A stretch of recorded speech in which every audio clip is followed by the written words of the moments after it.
Welcome back to the channel, everybody. Wow, look at all these piles of rocks back here. Some impressive stuff. So, we are at the Polka Dot Mine out here in Central Oregon. And before we go back there and, well, there, and dig for some Thundereggs, I thought we could walk around there kind of like rock a lot, and we'll look at all these piles, because if you don't want to dig Thundereggs, they still have a lot of cool material, and from what I can tell, based upon the prices seem pretty good. So, yeah, let's walk around, let's look at some rocks, and then we'll head over and we're going to look at some of their good Thundereggs that they have in their tent work area there. They got some nice pieces for display, and then we're going to go dig. I think we're gonna do a quick run through here. Look at that. That would look very cool cut up.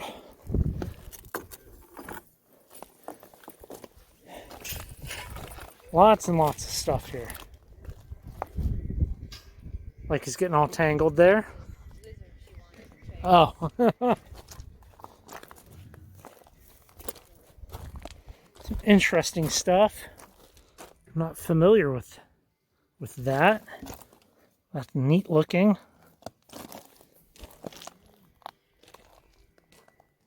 What does she see?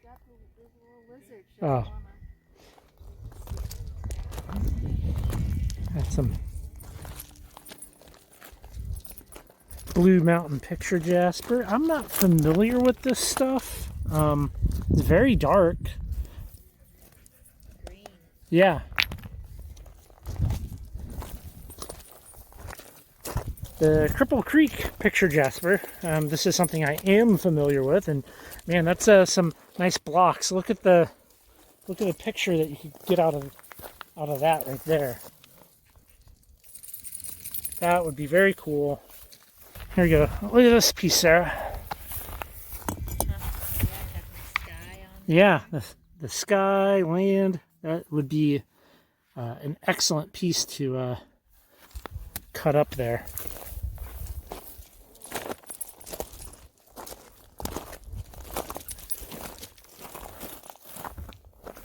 Purple cow agate.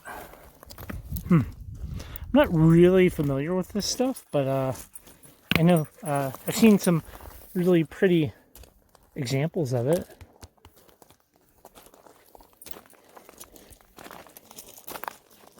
And this would be the agate that they have here. Very cool.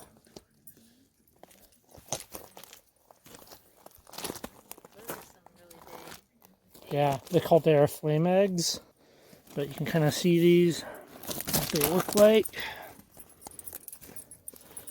And you really have some very distinctive pressure ridging on these. Like that is like such a classic egg.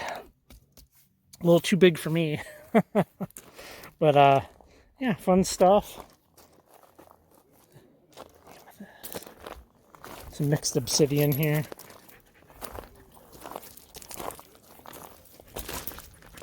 Polished flint. Pretty cool. All right, let's head over and look at their little tent.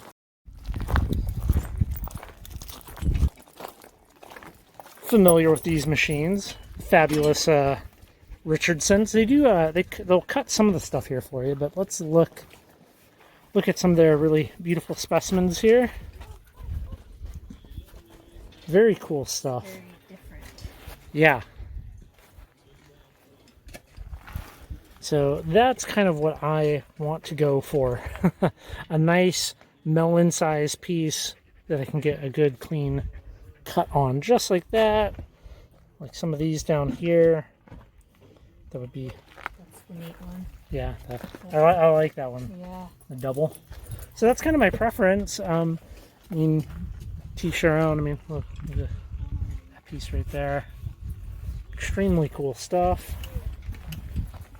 How about a dog for scale on that egg? That is awesome. Very cool.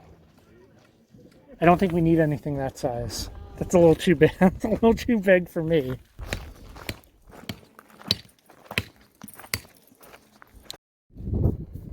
this is kind of what it looks like down here. We're going to probably be working right here and be dipping down because we're below the perlite. You can kind of see the scale of it here. Quite cool. We can obviously look at some of people's discards to have a little bit of an idea as to what you might be able to find here. As cool as it is to see just kind of big chunky agate like this, that's not really the thing that I am looking for.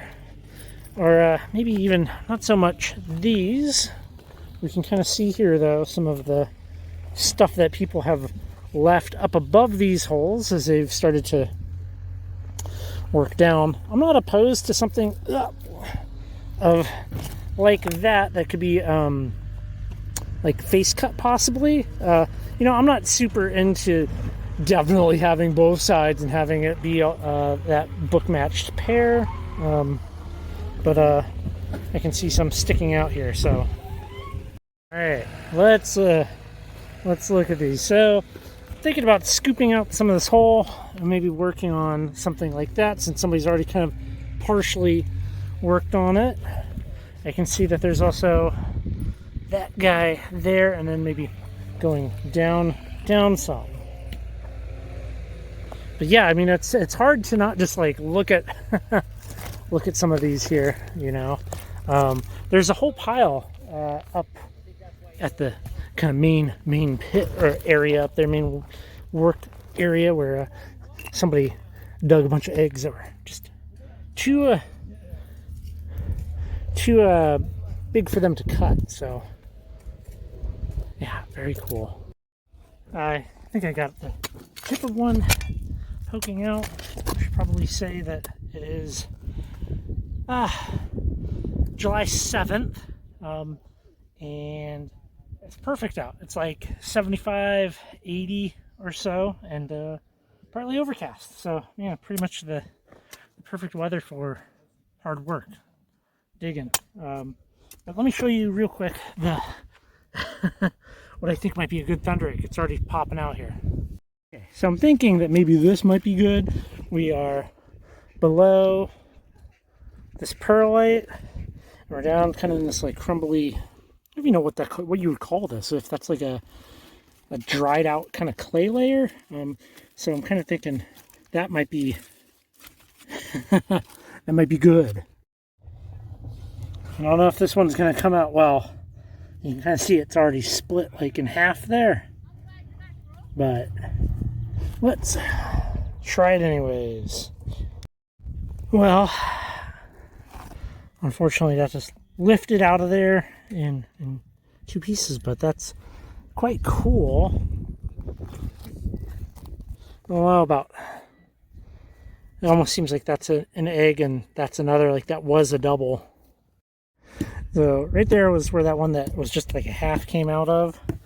I'm working around this now, and I feel like this should be solid. I'm hoping that one, if not, is kind of working this, and there's another one right there. So between the two of these, I hopefully can get a nice melon cantaloupe size out of here.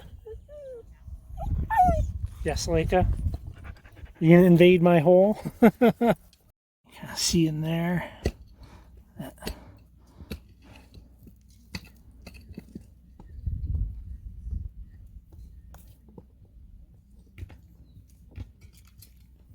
So Brian was just telling me, Brian, right over there, Brian, little barite, which I wasn't expecting that. I have never actually heard anybody be like barite from the canyon rim.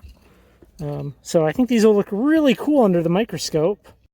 Let's see Sarah's egg here. It's really heavy. Oh wow, that one's actually kind of cool with the little like, stalactites, tubes. There's the other half. Bummer. That's gonna go in our maybe in case we don't find something a better specimen. Slightly concerned about getting it home. We'll be packing this in paper and all the things. I don't know. You want to look at what I have opened up here? there's that egg. There's that egg. And then if you get down and you look in there, that's pretty cool. Huh. Look in there.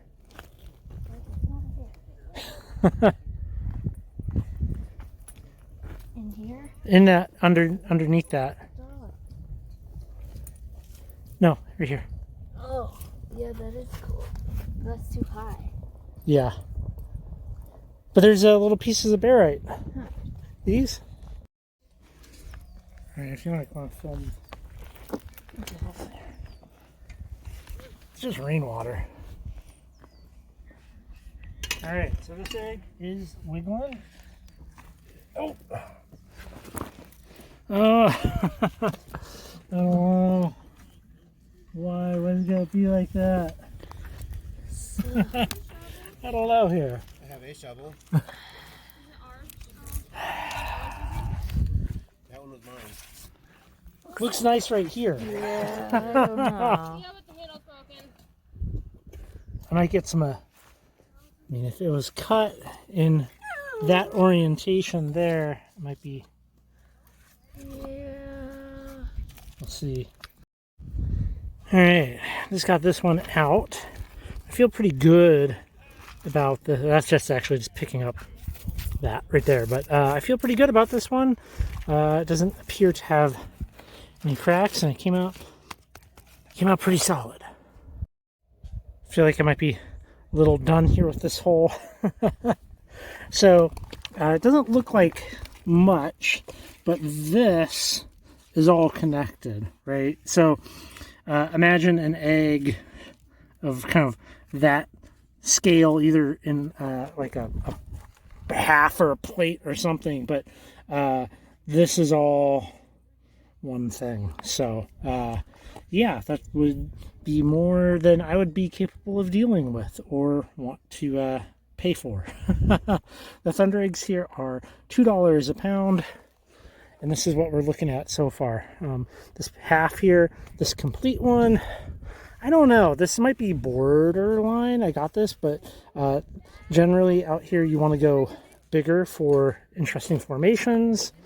And then I actually got this out. I think that could actually be kind of neat, fully cleaned up. And then there's some little pieces of barite back there. What do you got going on? Nothing? I don't know. What about that right there? That piece. Yeah. Maybe we work around that.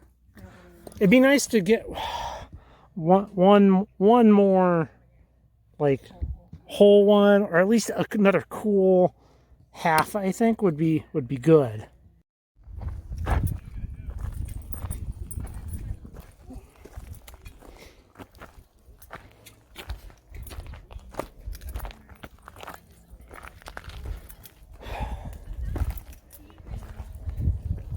Looks like a lot harder work over here. Yeah, you're really under that, which...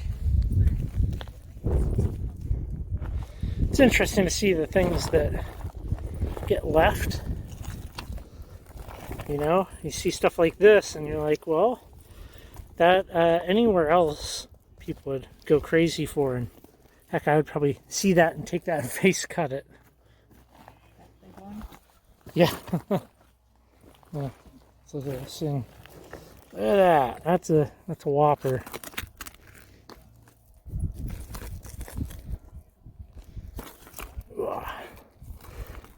Huh. Oh, that could have some promise if somebody wanted to cut that. I don't know. That's borderline on whether or not that would fit in a 24-inch saw, though. So typically, you're working with less than half of the overall size because you have a hub on that, but that might be why that got left. Stuff like this, and you're like, Yeah. If that was anywhere else, people would be like, look at the size of that agate. It's turning out to be a lot of work. Don't have a whole lot more time, but there's a pretty good one down there that I'm looking to get out. It could be good if I can work around this and get it out in one piece, and then we'll have a couple of decent things to take back. And I got it. I got that one out. Alan's going to come home. You can see this was connected to another piece, but I just kind of popped out. So, but I think that could be a good cut. Awesome. I'm here with Brian, and you are the mine caretaker here at the Polka Dot Agate Mine. So, and well, first off, we did a bunch of digging. We dug for 2.5 hours. I got 2 really good complete ones that are like yay big, which I think are going to be really good. And I got some barite because you told me about the barite, so I got some pieces that I can look at when we get back to my shop. Absolutely. UV reactive. But let's maybe, we kind of showed a little bit of some of this stuff, but the operation's pretty cool. You have a pile over there of different material that people can buy. Absolutely. Obviously, the Thundereggs dig, which we already kind of showed, and none of this is for sale. This is just a display that we use to show folks what they could potentially find in the deposit down below. It's easier to explain a couple of the formations, it's easier to show them than it is to explain in detail. Yeah. You can only go into so much detailed words to try and explain what we find here. But yeah, they're multi-mixed minerals, so you never really know what you're going to get into. So the operation here is kind of cool. Like, you don't have to, I don't know, really know a whole lot about Thundereggs. I mean, you guys have tools. Yes. You have tools for people. You're open, like I saw on your sign, it was Wednesday to Sunday, all summer basically. Yep, Wednesday to Sunday from April 1st till November 1st. Yeah, we encourage people, even with minimum experience, minimum knowledge, to come on in. We do pretty much show you the ropes of where to exhaust your efforts and where not to. The clay layer, that's where you want it to be. Oh, yeah. The peanut butter. That's the peanut butter layer. And you'll cut stuff. Yes. I see that you also have polishing. Yes. Is it just for yourself here? Yes, this is just a personal polish machine. I don't offer polishing services to the public just because of the time crunch. I don't have enough time to. We do have a wonderful handful of customers that come through on a daily, not a daily, but on a regular, that offer their polishing services and cut services for some of the customers that come through. Gotta ask you, I absolutely love the Richardson sander. How do you like it? I like it. It was a learning curve at first. You get bit at all? Yes, this thing is like a knife. You want to avoid this at all costs. You'll learn real quick, your machine slowly vibrates. And if you don't have it on a good table, it will work its way to the edge and then want to fall on you. It happened to me, and like a dummy, my reaction was to grab this thing first. It got me good. So I learned to keep it on the table, and I learned to operate it over time. But yes, I love it myself. That's awesome. It's a good machine. Yeah, man. Is there anything that people should know before they come here? We're closed Mondays and Tuesdays. It's about the biggest thing that we come across. We get a lot of people that do travel long distance that unfortunately don't know the hours. But Monday, Tuesday, we are closed. We encourage folks to please do bring tools if you do have them. If not, we do have a surplus. But on full house days, it's kind of hard to find a good tool. I think everybody that's watching my videos, we all got our own. We got our own hammers and all of that. That's good to know. Yeah. Lots of water. We're in the high desert. The temperatures are really high. If you have a 10 by 10, we allowed folks to set up shade. Nice. Lots of water. Yes, water. I'm thankful that we didn't really need a lot of water today, or we have the natural shade, which was pleasant. Cloud cover was a blessing today. Another thing is dogs are welcome as long as they're friendly with other diggers and other dogs. By all means. We got one. We got one right behind you, right there. we encourage people to bring animals. Yeah, it's a nice little sanctuary. We offer open to the public. Animals love it here. It's a great place to just come hang out, dig rocks, and look for good treasures. Maybe we can come in here. Let's look at some of these Thundereggs real quick. So, a couple of things that stand out to me are the helix, and then also how solid some of these are. Oh yes. This right here is actually what I consider the basic run of the mill. I'd say a good percentage, about 70% of our eggs are going to look a lot like this one. You'll have your scenic rhyolite that runs all the way around the chamber. What makes the rhyolite real scenic is you get little tiny flows of manganese that flow throughout, very nice. So if you were to actually pick the egg up, hold it towards the sun, you'll see a nice little gunmetal sheen. But yeah, no, that is the basic run of the mill. It's definitely getting a lot more solid. Not all eggs come out of here without fissures and fractures, but some of them are definitely worth writing home about. The helix, that is an altered growth stalactite, either created by forced fluid or gas or just air pressure being forced in through the pressure ridge and altering the growth of the filament tubes on the inside as it was forming in the chamber. They are really quite rare in the gem and mineral realm, but they're not too rare in our deposit down below. I see about 1 or 2 a week pulled. That's impressive.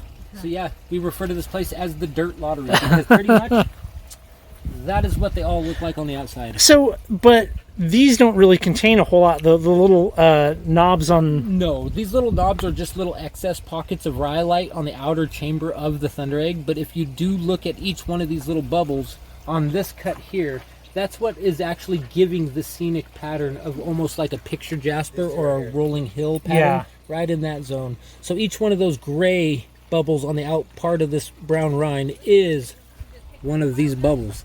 So I always try and encourage people to line up as much of those bubbles into the cut so you get a nice flowering scenic property in the rhyolite.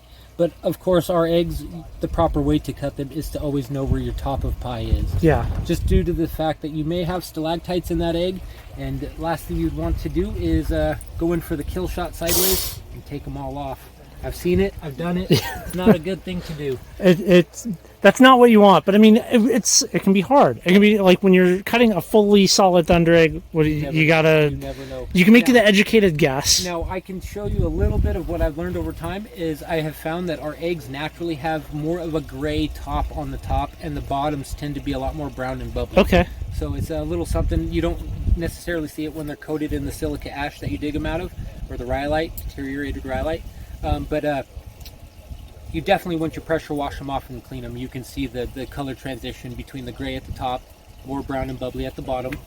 But yeah, as for what falls inside of them, you really never know. I tell folks, if you pick them up and they're really light, you can shake them like a Christmas present, and occasionally you'll hear the harmonic sing of a tube in there, but not always.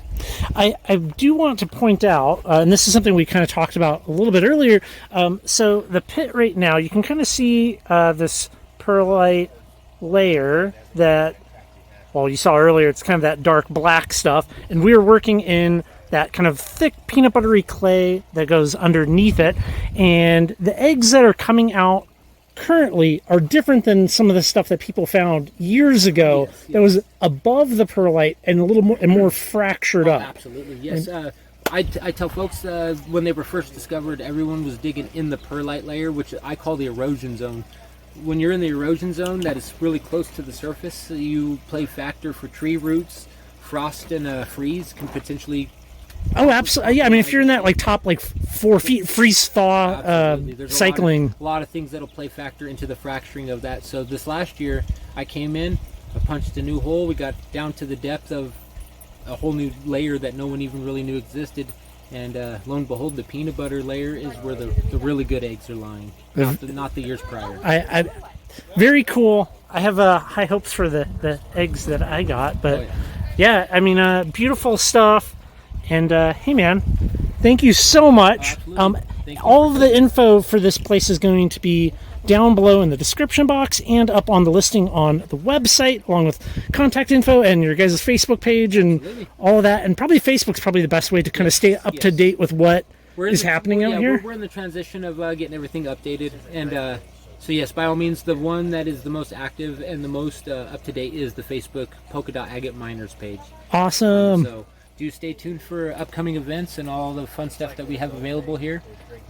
We do have other mining claims where we bring surplus, as you've seen the piles. Yes, we showed the piles. It's very impressive. So yes, we at times we fill it with new material every so often here and there. So. Cool, man. Hey, thank you so much for having us. Much appreciate it. And man, the tour of all the awesome stuff. What a good time meeting the guys at the Polka Dot, doing some digging. I was hoping to cut these 2 larger eggs in the back, but they're both about, well, that much too big for my 14-inch saw. Maybe one of these days I will have the opportunity to do an upgrade and move on up to an 18, but you know, those things cost money, right? I did, however, cut this one, and whoa, it's a little bit of a dud, but that's okay. You know, this guy will go up back. There's like kind of a little line of chalcedony right there, but they all can't be be winners. I'm anticipating these two back here looking a little bit like this guy right there, the one that kind of split, and you can kind of see those. This being the top half of the egg. I didn't bother getting out the bottom half. Very happy with it, though. It's kind of a cool specimen. And then these little guy right here, and I still have these two back there to cut. Real quick, let's hit the lights, and we will look at these, that big half under the UV light. So, we do have some green fluorescence, and we also have some phosphorescence. Quite cool. Try to paint it real quick. Yeah, well, you get it. Overall, I give the place a thumbs up. It was good to be able to hang out with those guys, chat with them, do some digging with Sarah, get some cool eggs, and just kind of see their operation that they have going on out there.